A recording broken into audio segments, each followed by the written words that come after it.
Hi Aquarius, welcome to your quantum entanglement reading with me, Jocelyn, the Quantum Queen.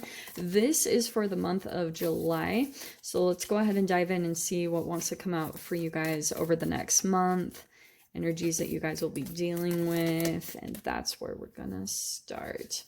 So this is for Aquarius, Sun, Moon, or Rising, and as always, welcome to my cross watchers. Crosswatcher, you could be dealing with an Aquarius and the message could actually be for you. So feel free to take out however resonates with you and your situation. Keep in mind that these are general and timeless readings, not timeless.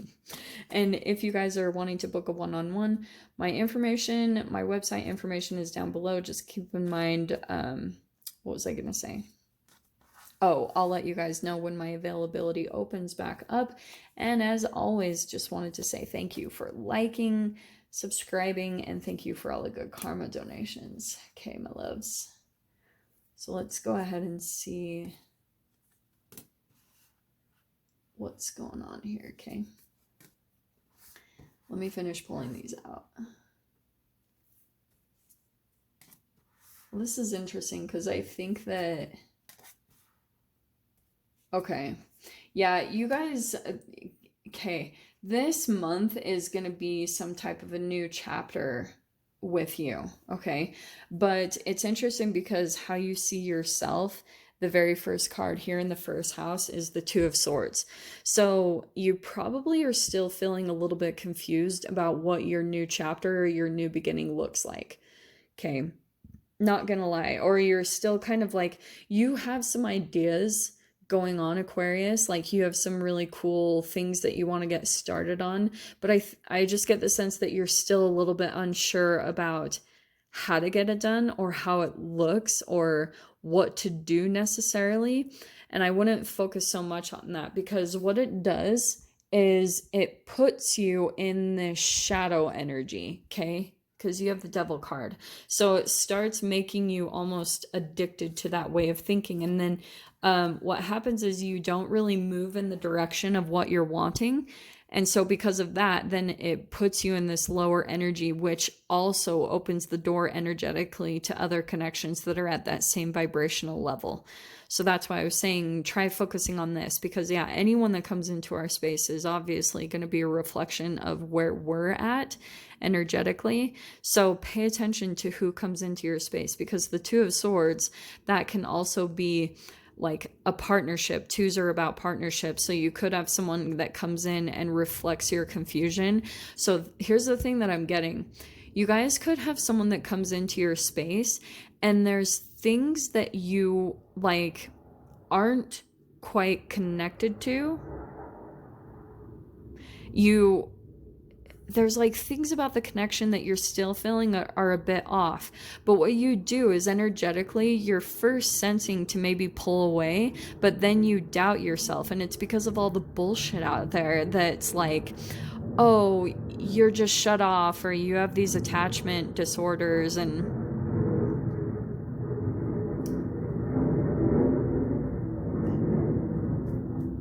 Sorry, guys. I'm just waiting for that to pass.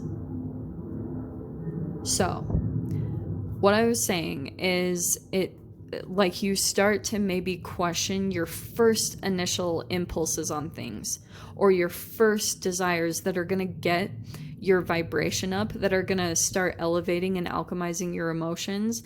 But then like there could be something that comes in that you kind of intuitively hear to do something or to do it.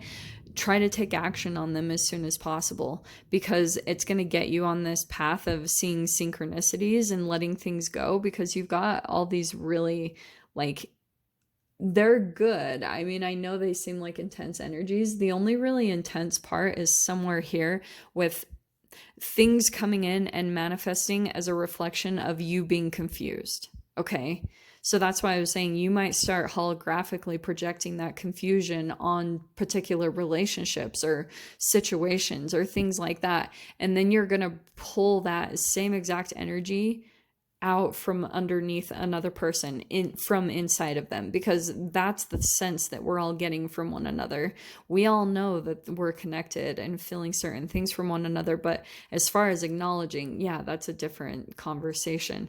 But Okay, there's certain things that I can see throughout the next month that are going to be burdens that are released when it comes to your money. So there could be like certain opportunities or things that come in that help you like ease some type of a burden. So maybe you get a job that like is helpful, or things just get so heavy and that it gives you the motivation and the kind of propels your energy to look for the solution, or to, that's just your focusing and manifesting ability, that you're going to be like, I'm done with this, where's my answer? And then boom, it's going to come in, because you almost needed to just get out of this energy of like the back and forth and the confusion about like, I don't really like this, or that's not happening the way that I want it, or these are the connections that I don't really feel connected to them. I don't really want this. But then once you come to that clarity that you're not quite where you want to be,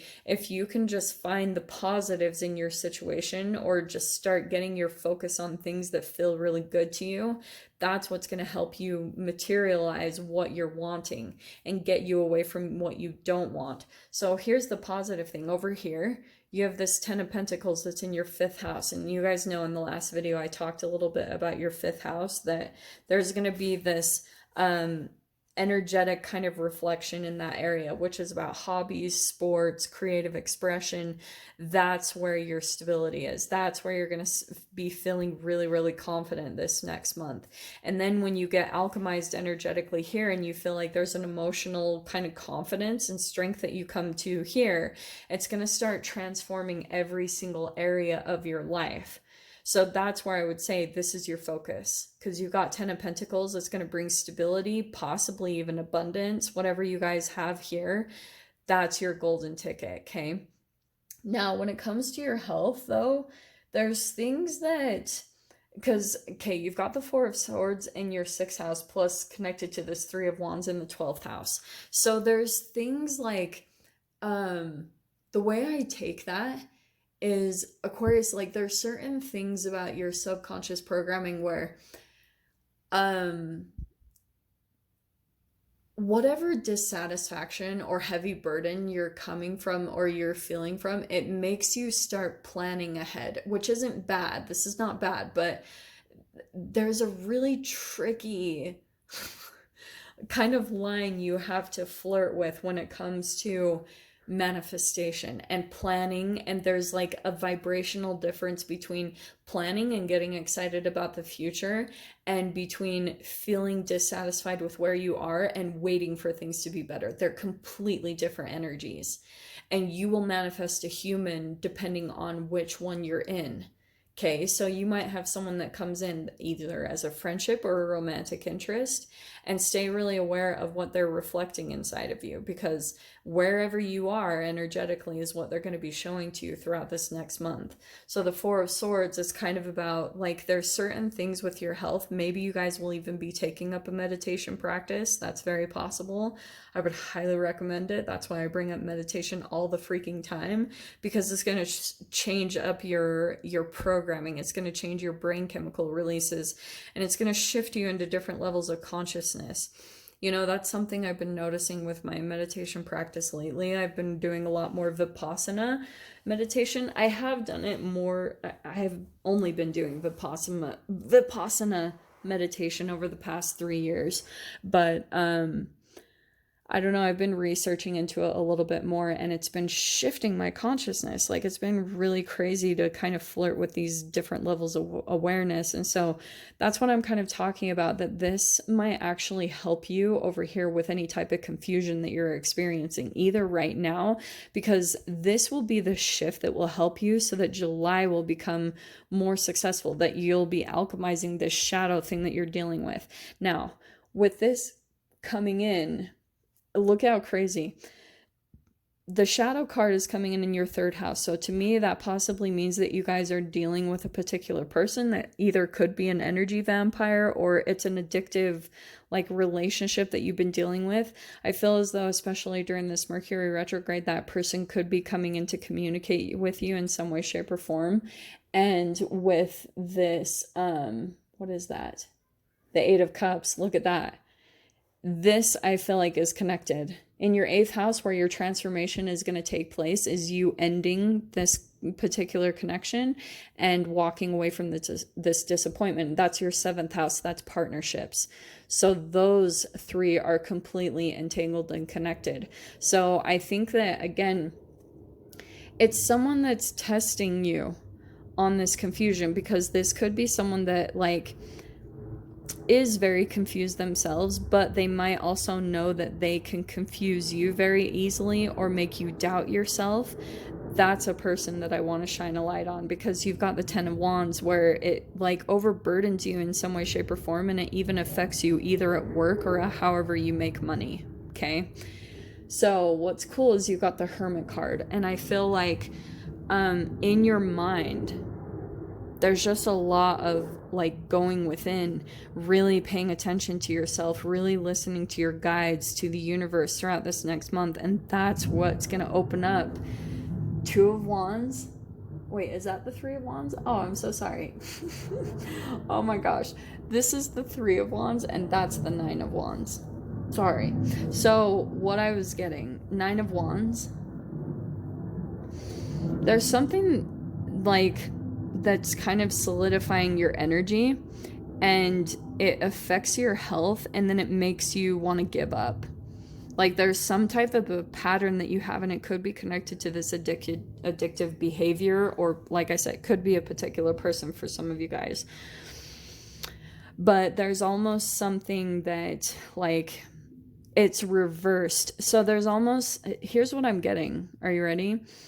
There's something almost that you're ingesting, and then when it pulls you down in your energy, like say for instance, you guys eat sugar and maybe you get a spike in energy or caffeine, and then you go through a crash, and the crash is horrible because you're sitting there in this low, and then when you get in this low, it starts affecting everything. It starts pulling you into these negative emotions. You start thinking about a particular person and how they've ruined your life, and so it's all going back to this relationship that you have with yourself. So your positive energy is, especially this 9 of Swords, I feel like there's a particular person or a situation or something that you have a lot of fear that's coming up, and once you kind of release another kind of like pattern of behavior that you have with yourself, it's going to be affecting your moods where you won't even perceive this person with fear.